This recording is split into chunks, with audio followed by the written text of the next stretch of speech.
So I was living at home and going to university and not taking out a student finance loan. So what I did was take out the student finance loan, which was about $2,000 because I was living at home, and said, right, with this $2,000, I'm going to try and set up a business this year. So I don't give a fuck if it goes wrong because it's not my money. I'm just a bit more in debt. I'm just going to fully go for it. Who cares? And if I waste 3 years of my life trying to set up a business, then I'm only 22 by the time I finish. You know, so fuck it, let's give it a go. And then I'll get a normal job after uni if it doesn't go well. Yeah. So that's what it really was.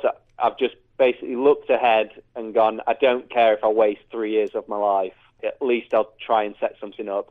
And if it comes to the point where I've failed, then fuck it, I had to go. And that's all it's been. And then I think because of that mentality of, like, there's not been a fear of failure because I'm allowing myself to fail. I've been working in the theatre industry since I was younger. And I've just worked for this Italian company, and they were doing kind of what I'm doing now with my business. They threw me into a school in the middle of Italy to teach about 25 Italian kids theatre when I was just turning 19. A bit overwhelming, but I was getting paid absolutely nothing, and the kids were paying quite a lot of money to get involved in it.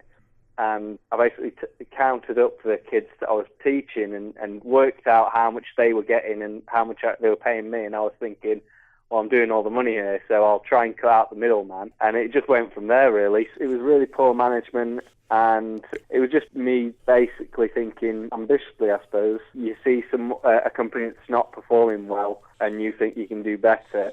To be honest, I didn't write a lot of my day plans down and my plans down. I just had the basic idea for this camp, and then I went and started talking with schools and theatre venues to host it. And the funny thing is, while I'm in the interview or whatever, I've come up with new ideas for the so you're freestyling on the spot. Yeah, exactly. Oh, mate, 100%. That is what business is. Just constant freestyling off the cuff. Like, I was like, one head teacher went, will you provide meals? And I went, yeah, of course we do provide hot meals. And I was like, shit, I've got to provide meals now. I didn't think about that. Yeah, and then he went, we need a bus service. And I was like, great, we work with a school that does bus services. And all this, I was like, I'd never done a bus service in my life. I was just like, I just want this deal. I just want this to go well. 1 week, it was May of last year, I tried to get some autumn camps. So I flew out to Germany, and I had not had a lot of luck getting meetings. So instead of just focusing on one city, I thought, right, I'll do the whole of Germany, try and get meetings, and see where it goes. So I got about 7 people get back to me wanting to meet with me, but they're all dotted all around Germany, Berlin, Hanover, Munich, just all around me. So basically what I did is I spent, out of the 6 days I was there, I had 1 night in a hostel, and the rest of the nights were on overnight buses.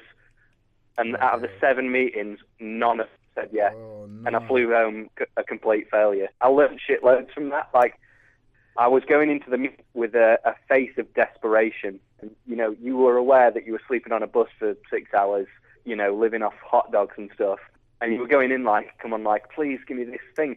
1 week, it was May of last year, I tried to get some autumn camps. So I flew out to Germany, and I had not had a lot of luck getting meetings. So instead of just focusing on one city, I thought, right, I'll do the whole of Germany, try and get meetings, and see where it goes. So I got about 7 people get back to me wanting to meet with me, but they're all dotted all around Germany, Berlin, Hanover, Munich, just all around me. So basically what I did is I spent, out of the 6 days I was there, I had 1 night in a hostel, and the rest of the nights were on overnight buses.